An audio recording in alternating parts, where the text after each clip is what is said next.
madeira, escultura em madeira. Então tem vários eventos, oficinas durante o dia. Quem tiver tempo de participar desta semana acadêmica, deste sarau literário, vai ser assim muito interessante e produtivo. Já fiz todo o meu chanagem, então fica aqui minhas palavras. Obrigado, desculpe os acessos. Manda quem pode, né? Passo a palavra nesse momento e antes de eu fazer uso, agradeço publicamente também o nosso presidente da subseção de Chás, todos os eventos tem disponibilizado palestrantes, né? Não foi diferente nessa semana acadêmica. Então, uso da palavra com o senhor Dr. Dagno. Prometo que eu serei breve. Boa noite a todos. É um prazer enorme voltar nessa faculdade. Eu que fui professor aqui no segundo período, doutor. E fico mais feliz ainda de ver na coordenação hoje o doutor Francisco, que foi no colégio de faculdade. E cerca de 3 anos que eu conheci, vocês podem colocar bastante quando você fala, gente boa e competente. Estou aqui também com a doutora Denise, do colégio de faculdade. Estava comentando no fundo ali. Eu lembro quando eu dei início para a faculdade, pois a igreja era do Olimpo, pequenininho, ela levava para a faculdade. Hoje já é professor aqui. Doutor Tiveira, infelizmente, o senhor fez um pedido que não vai poder ser atendido. O doutor Tiago me comunicou ali fora ali, que ele está deixando a nossa comarca, mas eu vou reforçar o pedido dele, e é um pedido da OAB agora. Devido à boa relação entre a OAB e a promotoria, nós pedimos que o senhor fique mais tempo. Conversa no Ministério Público, você montar o procedimento, mas nós precisamos do senhor mais tempo na nossa comarca de São Terezinha. Doutor Renato, doutor Emerson, prazer estar com vocês novamente. Marcelo, nosso membro da OAB, doutora Carla, nossa superintendente da CASAC. Como eu falei, eu prometo ser breve. A OAB está à disposição da faculdade sempre. Contem com a OAB que vocês precisarem. Francisco, qualquer coisa, só chamar. Vai sair à disposição. Amanhã a OAB vai disponibilizar o curso para vocês, curso preparatório. Convido todos, faço esse convite aqui um pouco adiantado para vocês, nosso coordenador da ESA, professor da faculdade também, doutor Gabriel, que já deve ter feito o convite e eu vou reforçar o convite dele. Muito obrigado. Contem com a OAB novamente. Verdade. Passa a palavra agora para o nosso ilustríssimo promotor de justiça, o Dr. Tiago Coelho.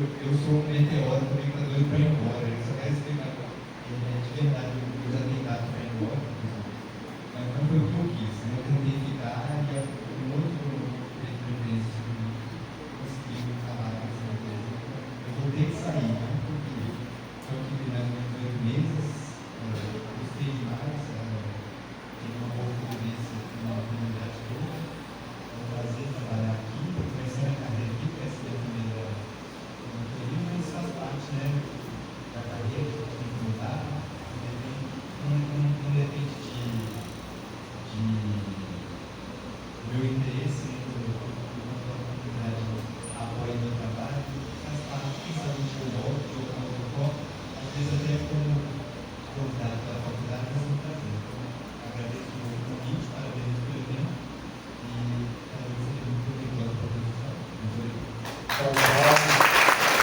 Passa a palavra do nosso justiça de Verdade e Polícia, doutor Renato Oliveira. Boa noite a todos. Primeiramente, é um prazer estar aqui nessa mesa de plenários, agradecer ao professor Thiago e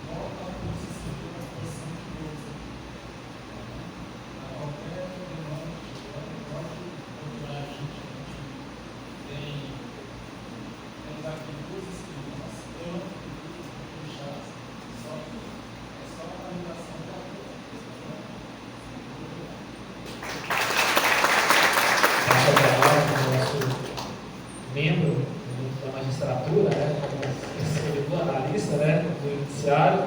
O Emerson Thiago. Boa noite a todos e todas.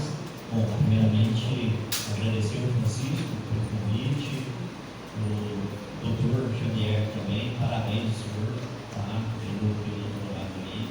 É um prazer estar aqui com vocês, na terra bem próxima da minha, né? Por isso que eu estou fazendo a exposição aqui da Getulina, sou de Getulina, estou há 12 anos na comarca de Rio Grande do Sul, Goiás, e fiquei muito feliz. Confesso que eu não sabia, inclusive, que Santa Teresinha não tinha uma universidade que tinha um curso de Direito, né, que é um curso hoje que abre muitas portas. Né? Os doutores estão aqui, o São Paulo, como eu disse, o doutor Thiago muito novo, o doutor Renato também muito novo, o doutor presidente da OAB, a esse inteiro aqui dos convidados, todas as pessoas aí muito novas, isso é a prova de que o direito ele abre muitas oportunidades, os acadêmicos dessa instituição eles podem também sonhar em se tornarem operadores do direito e terem suas vidas mudadas. E eu sou próprio disso, né? Vocês me conhecem bem, meus companheiros também me conhecem, graças a Deus. Estou bem melhor porque a origem de onde eu vim, mas ainda tenho um longo caminho para percorrer.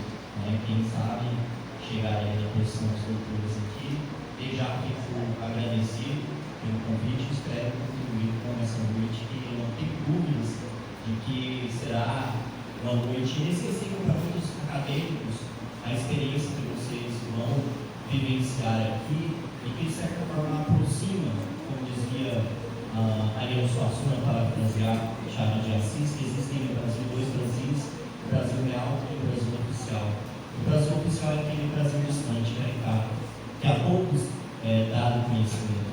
Já o Brasil real é o Brasil do povo, aquele que se encontra nas ruas. E são eventos como esse que possibilitam que a comunidade ela tenha acesso a toda essa vivência que vem do direito, não apenas assistir, mas enquanto alunos acadêmicos a viver o momento, a situação e propiciar o evento. Muito obrigado.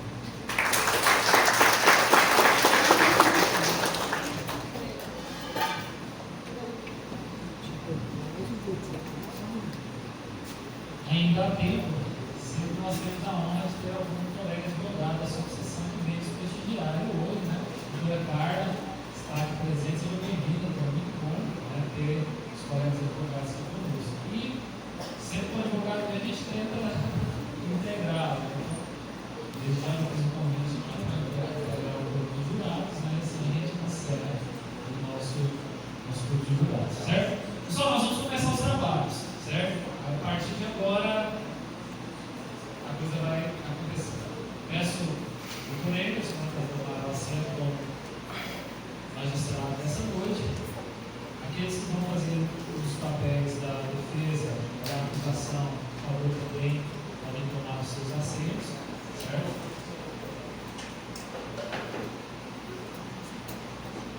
O nosso grupo de jurados, 7 jurados já estão aqui à frente, né?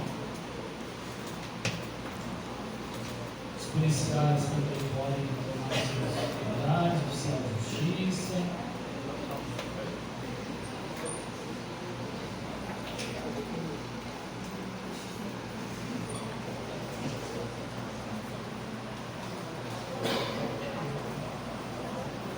Ainda há tempo, gostaria também de agradecer ao nosso professor Lucas, que junto com o professor Exemilson realizou esse momento.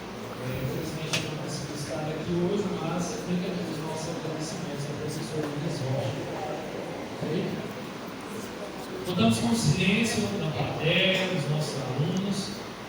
E agora vou passar a palavra ao senhor Emerson, que ele vai conduzir da melhor maneira. Lembrando que os microfones estão funcionando, são ligamos que podem utilizar. Ok? E assim nós damos início ao nosso jogo similar. Bom, então, novamente, boa noite a todos e a todas. Iniciamos, neste momento, a nossa simulação de uma sessão de julgamento do Tribunal do Júri. E apenas para que vocês possam se situar melhor a respeito da dinâmica que acontecerá aqui essa noite, eu acredito que existem acadêmicos ou até membros da comunidade que ainda não conhecem bem a dinâmica do júri. Para aqueles que não vivenciaram ou presenciaram esse momento, o Tribunal do Júri, ele é uma instituição prevista constitucionalmente, está prevista na nossa Constituição, e tem como atribuição o julgamento de crimes dolosos contra a vida. Tá? Então, é uma instituição que possibilita que a sociedade participe de uma forma ativa no julgamento e no senso de justiça dentro da comunidade. É uma instituição extremamente democrática, porque ela permite que a sociedade dite o rumo no qual ela entende a justiça de forma direta e não através de membros que ocorrem naturalmente em outros processos no Poder Judiciário.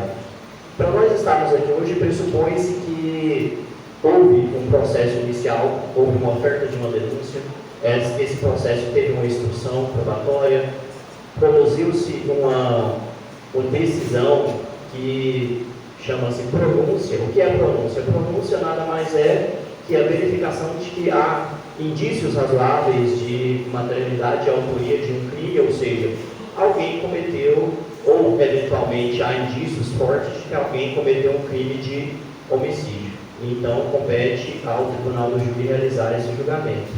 Antes de acontecer no Tribunal do Júri, todos os anos até o dia 20 de novembro, há um sorteio de uma lista geral dos membros que comporão o corpo de júri. O corpo de júri ele é uma quantidade de jurados que é prevista no Código de Processo Penal e que atuarão ao longo de algumas temporadas naquele ano, a depender da comarca. Normalmente existem 2 temporadas no ano, a primeira e a segunda temporada dividindo o ano em 2.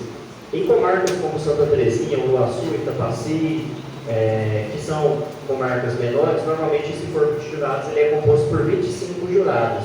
Esses 25 jurados eles são intimados a cada sessão de julgamento do Tribunal do Júri para comparecer e, ao início da sessão, verifica-se se há um quórum de 15 jurados presentes. Havendo 15 jurados presentes, então dado início à sessão de julgamento, se todos os demais requisitos necessários estiverem garantidos, e o juiz presidente ele inicia com o sorteio dos jurados. Para a nossa dinâmica aqui, os jurados nós consideramos que já foram sorteados, e aí o Francisco me colocou em uma posição difícil, né? O doutor Tiago aqui, o doutor Fábio, a doutora e também os outros representantes da OAB aqui também. Então estou numa posição um pouco difícil aqui diante de um corpo, de um conselho de sentença, que são 7 jurados que são sorteados para efetivamente fazer o julgamento. A gente chama de conselho de sentença, diante de um conselho de sentença tão qualificado. Imagino que será também uma experiência inusitada para vocês também, atuantes da OAB enquanto defensores, normalmente, doutor promotor, doutor delegado, que normalmente, naturalmente, não quer dizer que é a função, mas naturalmente está no exercício da acusação, né? Então, acredito que será uma experiência proveitosa para todos nós. Bom, dito isso, então, foi realizado o sorteio, temos o nosso conselho de sentença aqui presente. Foi me passado que a dinâmica que vai ocorrer aqui, dado o pequeno tempo que nós temos, infelizmente, não será possível a oitiva de testemunhas, tá? Não será possível a produção de prova testemunhal, o que seria possível em uma sessão de julgamento comum, assim como a produção de outras provas, como, por exemplo, prova pericial, entre outras provas que poderiam ser aqui produzidas. No entanto, nós teremos o exercício, né, doutores, do interrogatório dos pronunciados, foi confirmado. Nós teremos, então, o interrogatório dos pronunciados e daremos, então, início. Antes de iniciarmos, no entanto, nós iniciamos com o compromisso do Conselho de Sentença. Por isso, eu peço a todos que fiquem de pé, por gentileza.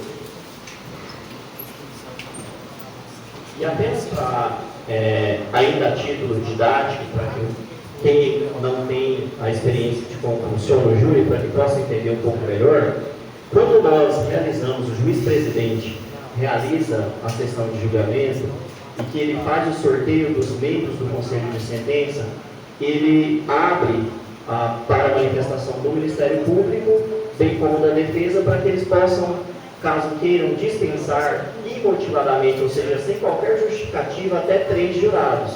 Isso são estratégias de defesa ou estratégias de acusação. Imagine, por exemplo, um cenário em que há um crime de feminicídio. A defesa, nesses casos, normalmente tende a rejeitar juradas que sejam mulheres, porque, de certa forma, há uma impressão de que a mulher ela se sensibilizará com a outra que foi homicida, e, nesse sentido, é uma estratégia de defesa. Da mesma forma, também existem estratégias de acusação. Então, de forma motivada, eles poderiam dispensar até 3 jurados cada um. De forma motivada, ou seja, por questão de suspeição ou impedimento, poderia-se haver N dispensas, ou seja, nesse caso não tem uma quantidade, desde que o jurado tenha algum impedimento, alguma suspeição que macule a tua parcialidade para o julgamento, poderia ser dispensado também. Então, essa parte a gente já realizou aqui preliminarmente. Temos o nosso conselho de sentença.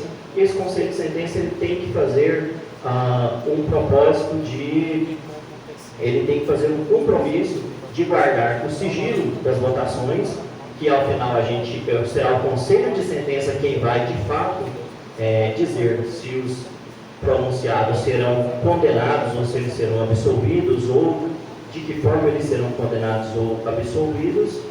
Então eles têm que fazer um dever de guardar esse sigilo para o resto da vida. Eles não podem comunicar o voto que eles proferirem posteriormente, bem como eles também têm que fazer um compromisso de não comunicar ao longo do julgamento entre si a respeito desse julgamento. Ou seja, durante o julgamento eles não podem falar sobre o caso uns com os outros, tá? Então são 2 compromissos que eles fazem: compromisso de incomunicabilidade e compromisso de sigilo. Ok? E é esse momento que os jurados fazem então esse compromisso. Peço aos senhores que ergam a mão direita e que façam o respectivo compromisso. Iniciando a doutora aqui, assim eu prometo. Ok, feito então o termo de compromisso, podem todos se sentar. Nós daremos então continuidade à nossa dinâmica aqui, nesse momento então, o interrogatório dos pronunciados, já que nós teremos a instrução probatória.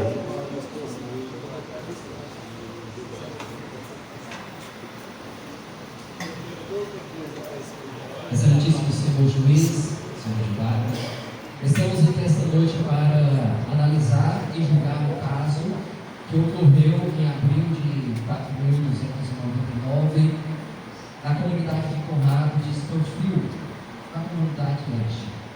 Foi neste cenário extremo onde 5 homens resolveram tirar a vida de um dos seus componentes após um desmoronamento que ocorreu na caverna em que eles se encontravam. Essa prática de homicídio foi vista por nós, dessa promotoria, como um ato cruel, terrível e insano, injustificável, por assim dizer. E diante desse fato, nós percebemos que a materialidade do crime que ali ocorreu foi exatamente a morte de Roger. Uma morte que pode ser comprovada a partir dos testemunhos dos réus, e isso está nos atos, quando eles comprovaram e confessaram a morte de Roger. Apenas para que os senhores possam entender, os nossos pronunciados, eles têm o direito de utilizar o exercício de defesa, tá? Ou seja, eles têm o direito de, querendo falar ou querendo se manter em silêncio. Então, como foi feito aqui o desejo dos pronunciados de não se manifestarem, então nós iniciamos com os debates, tá, orais. Os debates orais serão ocorridos da seguinte forma: primeiro nós temos uma fala do Ministério Público. O Dr. Jefferson iniciou sua fala aqui, tá? Ele terá um tempo inicial de 20 minutos. Posteriormente nós ouviremos a defesa, que terá um tempo também de 20 minutos. E posteriormente, caso o Ministério Público ele deseje ir à réplica, a defesa também terá direito à tréplica, ok? Então, nesse momento, nós iniciamos já com os debates entre as partes, considerando também o lapso do nosso tempo aqui. A gente tem um tempo limitado, então não deu para proceder com o exercício do interrogatório, ok? Como falávamos, julgamos ter a materialidade do crime quando se teve ali a confissão dos réus e também a ausência do corpo de Roger. Os réus tiveram aí capacidade de confessar que consumiram, imitaram aquele corpo. Também tivemos as declarações dos mesmos réus e, por fim, o desaparecimento da vítima quando se teve, portanto, o resgate. Encontramos indício suficiente para perceber que ali existiu verdadeiramente um crime e as provas não mentem. Agora, se houve crime, houve quem cometeu. E nós estamos aqui diante de 4 homens que conjuntamente sobreviveram a esse fato e que participaram da morte de Roger. Eles firmaram um pseudo-acordo que levou diretamente ao homicídio. E mesmo que um só, imaginando que um só tenha cometido esse crime, os outros se beneficiaram dele. Pensaram, articularam e participaram de forma direta. Portanto, senhores, com base no artigo 29 do Código Penal, essa promotoria vê que quem, de qualquer modo, concorre para o crime incide nas penas a este combinadas, na medida da culpabilidade.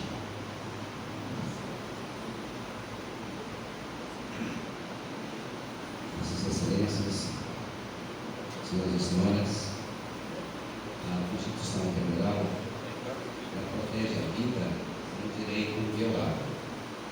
Quando essa vida é tirada sem autorização legal, sem legítima defesa,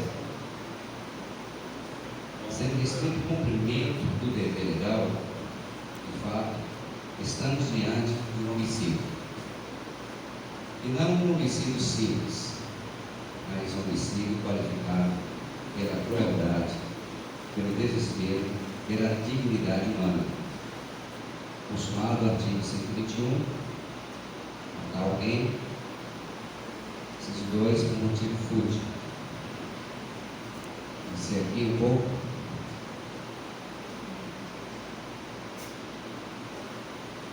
Senhoras e senhores, apresento os réus como os verdadeiros canibais. Venham comigo. Imaginem vocês. Eram 5, agora se diziam amigos. E ainda mais, amigos de infância. E de fato gostavam de explorar cavernas. Em um momento desse, houve um desabamento ali sobre aqueles 5 lá e ficaram presos.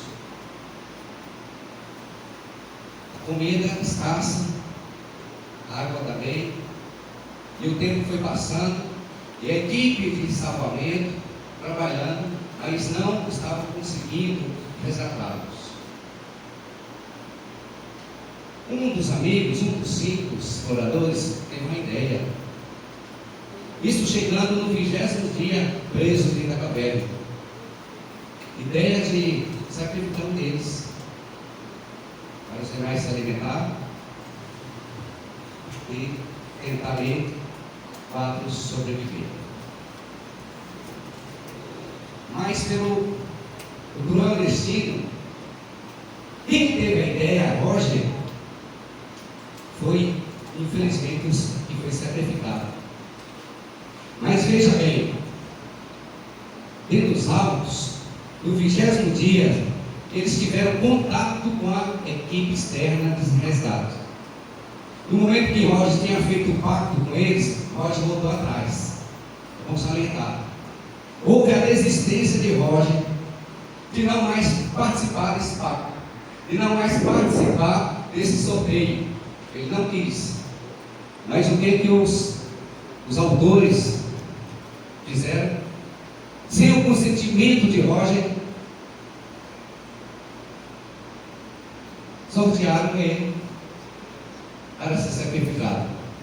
E assim, infelizmente, no 23º dia, mataram. E não foi de uma forma simples, foi de uma forma cruel, muito cruel. Aqueles 4 homens, e palavra homem, acho que não estava no vocabulário, animais, onde mordiam e ali mataram de uma forma cruel, onde houve ali o canibalismo.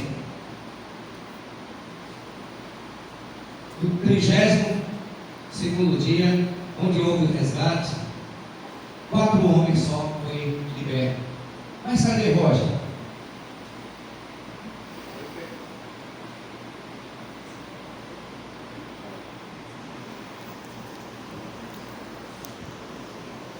Roger foi de arrasto e o microfone também. Beleza? Eu pergunto para os senhores. Venha comigo. Imagine a mãe de Roger. Se não tem, senhores, um corpo para ali velar, para debruçar-se naquele corpo ali, para fazer o último adeus, não tem corpo. E os filhos? E os filhos de Roger? E a esposa de Roger? Como é que vai enterrar? Se só existem ali pedaços, fragmentos daquele pobre homem que foi de uma forma cruelmente assassinado. A nossa Constituição Federal, ela deixa bem clara a respeito da vida. No momento que, se porventura, os senhores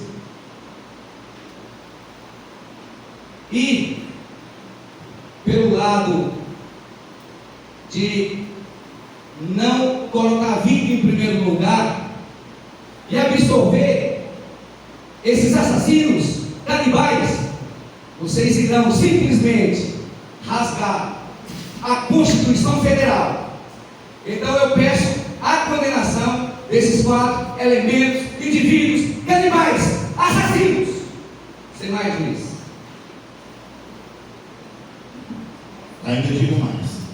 Diante de todo o contexto que foi exposto, a situação que Roger sofreu, trago para os senhores do júri a condição que desconstrói o estado de necessidade que se fosse um caso de sobrevivência.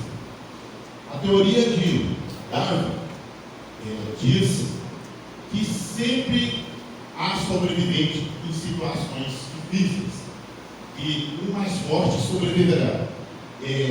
Diante de outras situações parecidas, como um desastre no avião do Canadá, que várias pessoas ficaram vivas diante de um acidente, mesmo assim, eles se alimentaram como animais, da mesma forma, mas que eles esperaram que morresse algum de seus componentes para que isso acontecesse. Então, nada justificaria o que fizeram com Roger. Esta tese do estado de necessidade é totalmente desconstruída, é totalmente desnecessária. Senhores do júri, que os senhores possam colocar na condição de Roger sendo morto por seus colegas covardemente, se o mesmo tinha desistido e sabia que tinha condições deles sobreviver naquele período até o momento do resgate. Eu trago a situação dos senhores, que os senhores colocam em mente essa condição que foi posta para Roger, que foi realmente um assassinato cruel, covarde, diante do que foi exposto e declarado aqui nesse tribunal. E traga ainda a condição de tratar do Código, do artigo 29 do Código Penal, que traz o princípio da responsabilidade penal pessoal. Diante disso, eu quero apresentar para os senhores que condenem a cada um desses assassinos, dos 4 assassinos de Roger, que cometeram um crime cruel, bárbaro, sem nenhuma necessidade possível, porque, como foi apresentado, teria condições sim de sobreviver.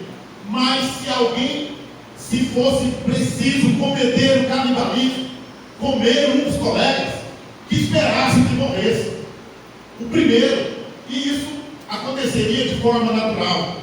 Não era necessário um homicídio cruel, bárbaro, insensível.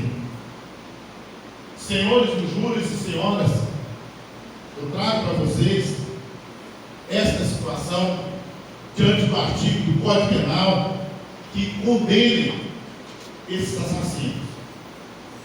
Que os senhores reflitam e que não se deixem comover com alguns discursos que abrandarão seus corações, mas que os senhores permaneçam nas condições de justiceiros de forma justa, não de forma cruel ou de abrandar estado de necessidade desnecessário. Então, traga as situações para os senhores que vocês possam, sim, fazer justiça, condenando esses réus de forma justa.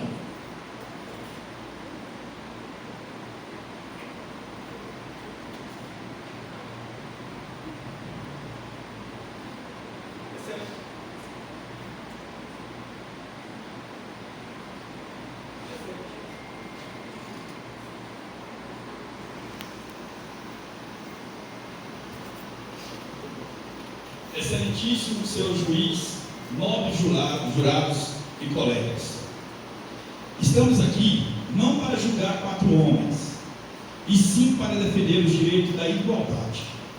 Certamente, um dos maiores princípios dos direitos humanos, eles mataram de forma consciente, tornando-se um crime qualificado no artigo 121, parágrafo 2, e no Código Penal. A pena para este crime é de reclusão de 6 a 20 anos. O artigo também estabelece que o homicídio pode ser qualificado em homicídio cometido por motivo fútil, traição ou de emboscada. Ceifaram a vítima Roger Waltman.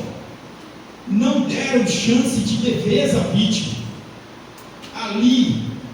Quem ali falava com as pessoas que afirmavam nos atos que estes réus, assassinos, canibais, que definiram esses atos que nós estamos julgando hoje. Excelentíssimo senhor juiz, senhores jurados, a comunicação com o povo externo, ficaria ali o depoimento de 4 dos acusados desses júris, como falaram nos autos que a ração, abre parêntese, era comida, fecho parêntese, estava escassa, no 20º dia. E ali, Roger Waltman, ele recebeu a notícia que dentro de 10 dias ele ia sair daquela situação, ou menos, poderia ter sido 3, 4, 5 dias. Mas aí existe um lema muito conhecido pela humanidade: um por todos e todos por um. Mas eu vou dizer para vocês aqui, senhores jurados, que lá era um por todos e todos contra ele. Senhor, a razão que eles falavam, que o único que não concordou foi a vítima Roger Waltman, o mesmo que pediu para esperar 10 dias. O resultado foi o contrário. Eles armaram um jogo, mesmo contra a vontade de Roger Waltman, mesmo contra a sua vontade. Eles decidiram a vida dele, decidiram matar o Roger Waltman. Eles infringiram um dos maiores direitos da justiça social, aonde a sociedade busca oportunidades, direitos e sua decisão e a vontade, e vários outros direitos que foi dito, que foi feito da nossa humanidade, aonde os réus falam de quebra de um contrato nulo inocente. Ninguém fez acordo ali dentro daquele local. Ninguém garantia se ali tinha energia, se não tinha, se tinha caneta, se não tinha. Mas o relato que estamos vendo, presenciando e falando desses 4 assassinos que estão sentados ali, carnivais. Roger Baltimore, quando foi omisso, eles disseram no projeto, nos autos, que ele foi omisso em relação ao ato em que 4 executores, crime foi fazer contra atentar a sua própria vida. Ele ficou quieto. Como que ele ficou quieto? Ele queria ser um mártir para os 4 executores do crime, os assassinos, que iriam logo após comê-lo. Será que ele ia deixar ser mártires para as pessoas que, quando ele saísse daquela caverna, ele seria o herói? Você acha que ele ia decidir isso para morrer em prol dos 4 assassinos que foi contra a sua vontade? Eu vos digo, se a lei bastasse e não haveria tribunais, e se isso acontecer, se for inocentados e a lei não bastasse, não haveria tribunais.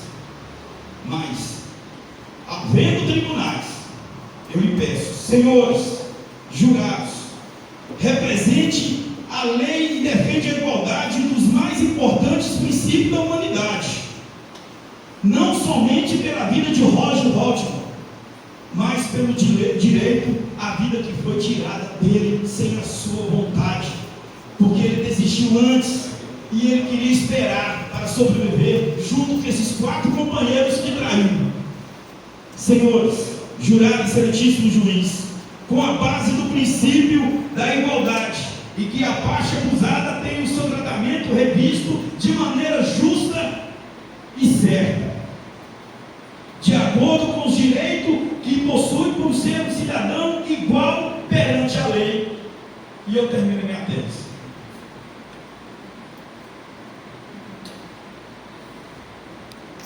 Doutores, 2 minutos.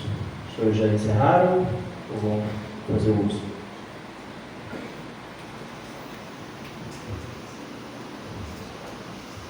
Ok. Bom, então, passar a palavra ao Ministério Público, que fez a utilização pelo tempo regulamentar, que nós estipulamos aqui, prazo de 20 minutos.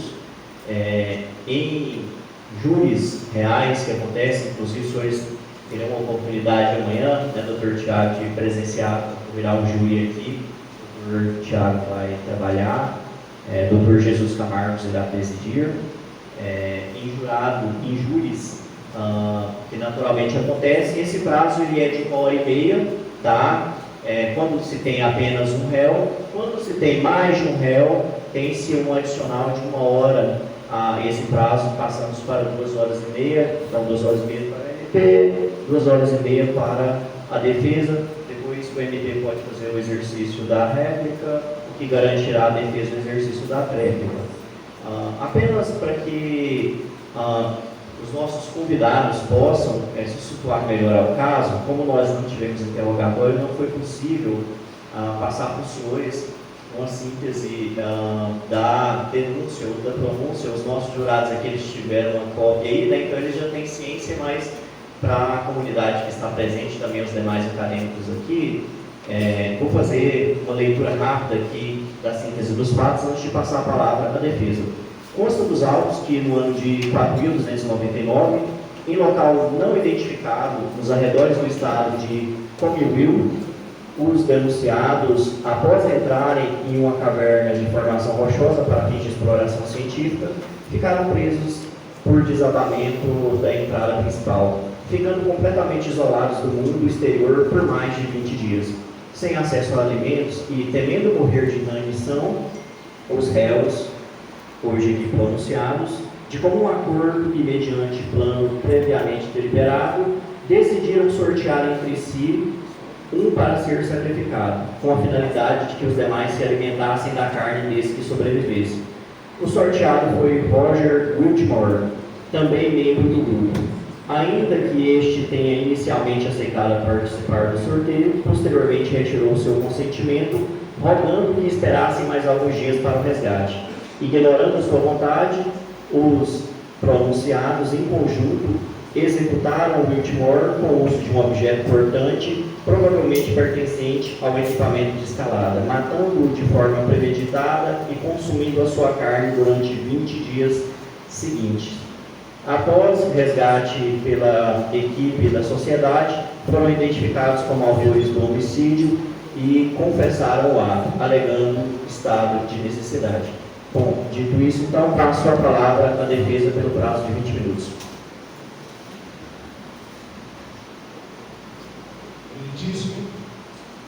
Excelentíssimo corpo de jurados,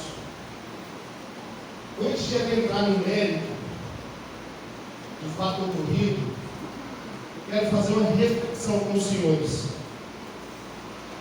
Eu quero que os senhores se coloquem por um instante no lugar desses 4 réus. Imagine você fazendo algo que é de costume, algo que está dentro do seu momento de lazer. Você sai para explorar um local e de repente você é surpreendido por um desastre. Vocês tentam se controlar, se manter calmo, mas os dias vão passando e você não consegue enxergar uma solução. Equipes são enviadas para tentar salvá-los. E outra tragédia acontece, onde vem a óbito 10 pessoas, no intuito de resgatar vocês. Passam-se 20 dias. Você está fisicamente esgotado, emocionalmente abalado, não existe mais o psicológico, não. E a única certeza que você tem é que você vai morrer. Tamanha dificuldade estava sendo esse resgate. Você sabe que você tem seus familiares te esperando, seus filhos, sua esposa. E não é só você que está sofrendo, eles lá fora também estão sofrendo. E aí eu te pergunto, o que você seria capaz de fazer para que você tivesse uma oportunidade de reencontrar seus parentes, seus problemas? Até onde ia a sua capacidade? Eu quero ressaltar aqui um caso semelhante, um acidente que ocorreu, um acidente aéreo que ocorreu em 1972 na Cordilheira dos Andes. Ali houve um acidente, houve sobreviventes, houve vítimas fatais ali. E para que eles pudessem arriscar, porque ali também foi um momento trágico, difícil, a sua sobrevivência, eles se viram na obrigação de se alimentar daqueles que haviam morrido no acidente. Foi a única oportunidade que eles tiveram de sair com vida. Qual a diferença? Por isso, senhores do júri, antes de qualquer decisão, eu peço aos senhores e faço uma pergunta: e se fosse você? E se fosse você? Nós vimos aqui a acusação buscando todas as formas, a condenação. O Estado que gastou milhares e milhares de dinheiro público para resgatar eles, hoje é o mesmo Estado que quer condená-los. Qual a lógica disso? Eles falaram aqui que não houve caso de extrema necessidade. Como não? Como não? Você está ali preso, você está ali sem uma perspectiva. Houve sim casos de extrema necessidade. Eles falaram que houve crueldade. Eles falaram que houve premeditação. Como que eu vou sair para me divertir premeditando algo?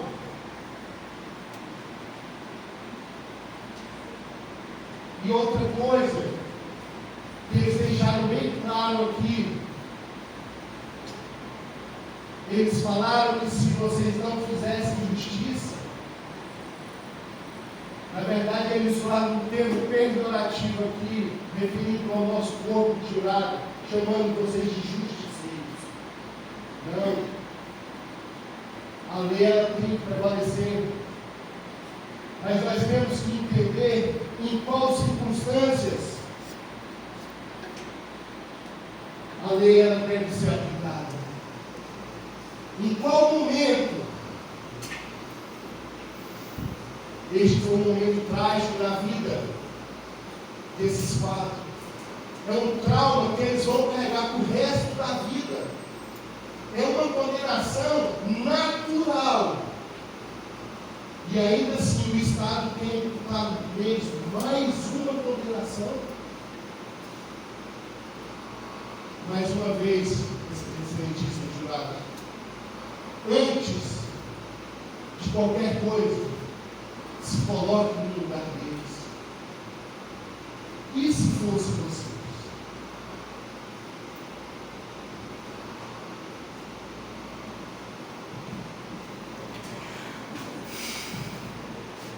Boa noite, meritíssimo. Boa noite, corpo de jurado. Boa noite a todos.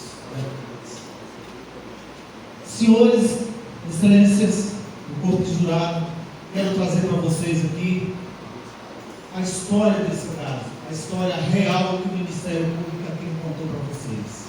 Não contou para os senhores, não contou para as senhoras. O Ministério Público diz aqui que foi um crime banal, um crime fútil. Os senhores têm amigos, excelências? Os senhores doariam sua vida para um amigo do peito, do coração? Nesse caso dos exploradores de cavernas, eram 5 amigos. E eles falaram aqui no início que juntaram 5 para matar Roger. Não, pelo contrário. Foi um ato altruísta de Roger. Ele propôs o contrato. E aí nós não estamos falando de contrato descrito, digitado, digitalizado, escrito, manuscrito, não. Nós estamos falando aqui de contrato de palavra. Contrato de palavra entre amigos. Puro e simples gesto altruísta de Roger, que por acaso tinha um par de dados no bolso. E aí falaram que foi premeditação. Como é isso? Por acaso um dos nossos réus levou um dado no bolso? Por acaso eles propuseram um contrato altruísta? Vou me sacrificar para que vocês sobrevivam. Vou me sacrificar para que vocês tenham vida. E foi isso. E foi isso que aconteceu. Quando Roger falou com um meio externo, ao 21º dia, ele perguntou: quantos dias tiraremos daqui? A resposta foi de 10 a 12 dias. E quem já não estava alimentando, caindo das pernas por fome, por inanição, Roger teve uma ideia. Vamos fazer um sorteio? Quem perder, doa a vida para salvar os amigos. Tutibiaram no primeiro momento, mas daí aceitaram. E se passaram horas, e se passaram mais 2 dias, e nada de notícia, e nada de sinal de salvação. Foi então que os 4 propuseram fazer o contrato, executar o contrato. E um contrato, excelências, nesse momento, é um contrato verbal, é um contrato entre amigos. A gente não está falando de positivismo aqui, nós estamos falando de lei natural. Um amigo faz um contrato com um amigo e cumpre. O fio de bigode vale como lei, como contrato. E foi isso que aconteceu. Só que Roger, ele negou o contrato que propuseram, negou o contrato que ele mesmo propôs esse contrato. E nesse momento, alguém jogou um dado por ele. E aí, coisa que o Ministério Público não olhou, que os senhores têm na mão, foi a oitiva dos réus, que contou a história. A gente perguntou 1, 2, 3, 10 vezes como que Roger morreu. Foi por uma ação involuntária, quando ali Green jogou os dados, que era responsável por estar jogando os dados. Roger, de súbito, quando viu que perdeu, se lançou contra Green, que de súbito deu um empurrão em Roger, porque já estava debilitado e fraco por sua idade, bateu com a cabeça na parede da caverna e veio morrer. Ninguém ficou contente com isso, ninguém ficou, mas tamanha fome, resolveram então cumprir o restante do contrato. Mas não é só isso que eu quero falar para os senhores, não. Isso aí eu estou contando essa história para os senhores ficarem cientes. Eu quero que os senhores aqui imaginem, como o Ministério Público falou aqui, que foi fútil. Pense os senhores presos numa caverna escura por 25, 26 dias. A psicose, o psique, né? A psicose toma de conta, o seu psicológico não funciona mais. A sua cabeça já não responde aos seus pensamentos. E aí nós vamos imputar mais esse peso nas costas dos nossos réus, dos nossos pares. O corpo do jurado aqui hoje é que vai dizer sim ou não. Mas eu não quero aqui convencê-los. Eu quero aqui que os senhores tenham a plena e a sabedoria de dizer àqueles jurados que já basta o sofrimento que tiveram, já basta o peso que está nas suas costas, ficarão marcados pelo resto da vida, ou presos ou soltos. Mas se os senhores disser sim, vai tirar um pouco do peso das costas daqueles réus. Os senhores vai ajudar a serem homens bons que são e foram sempre. Puxa a vida pregressa daquele povo. Nunca foram homens ruins, nunca foram mulheres ruins. Tem família, tem casa, tem moradia, tem endereço. São pessoas do bem, são pessoas que cultivam o bem. O Ministério Público falou aqui para mim o seguinte, para vocês, para os senhores: Charles Darwin disse que sobrevive o mais forte. Está equivocado, não sabe nada de biologia, nosso Ministério Público. Charles Darwin disse que na sobrevivência sobrevive o mais adaptado. Mas como eu vou sobreviver sem alimento? Essa é a pergunta. Mahatma Gandhi ficou 21 dias sem comer, quase morreu. Outros ficaram 25, 26 dias, sucumbiram os rins, por quê? Não tem nada para filtrar e os rins param de funcionar, porque o sangue vira sólido. Então eu tenho que ter alimento.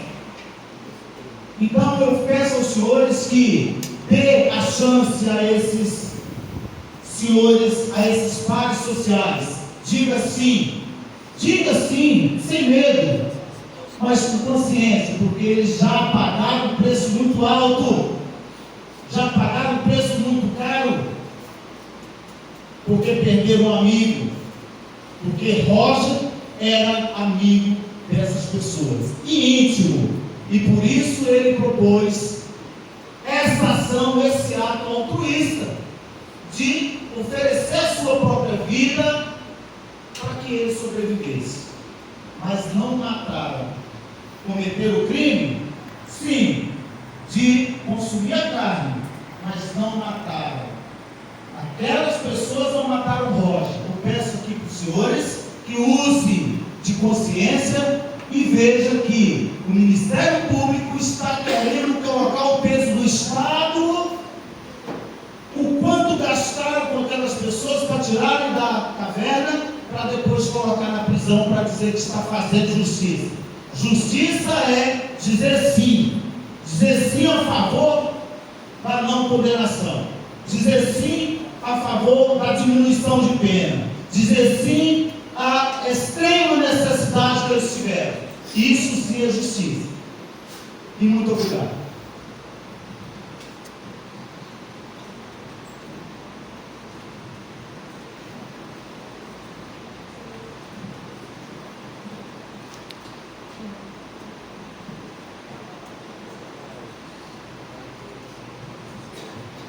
Oi.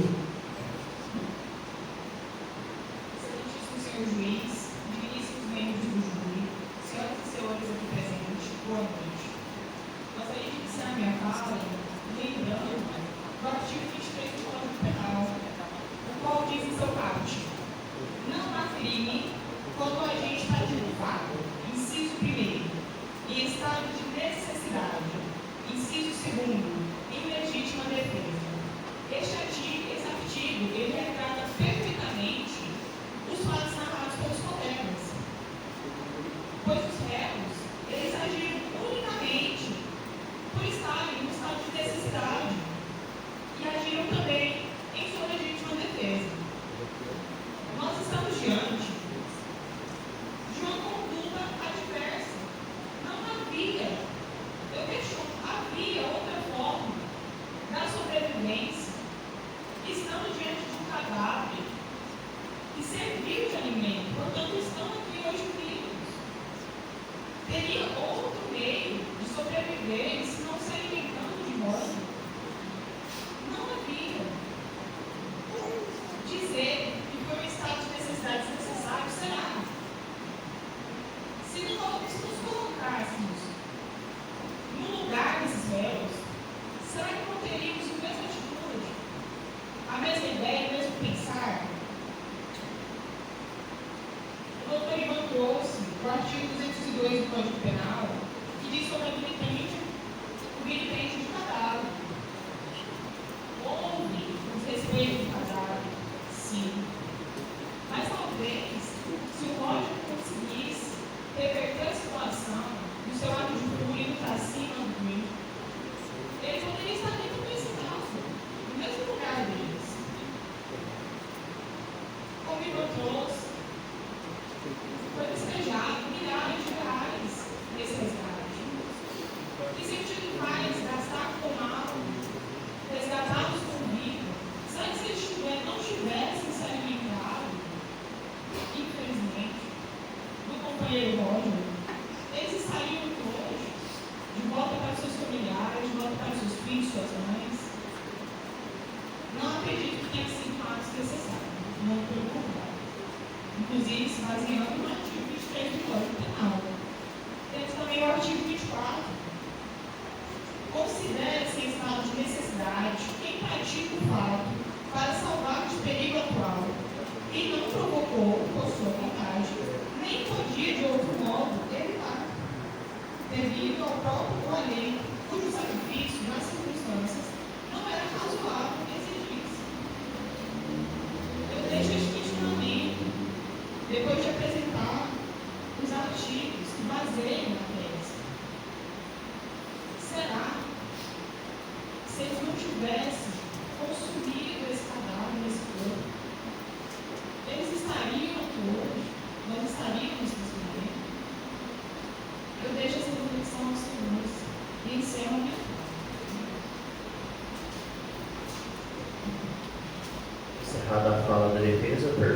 Ministério Público e os assistentes de acusação, se tem interesse em fazer a réplica pelo prazo de 10 minutos.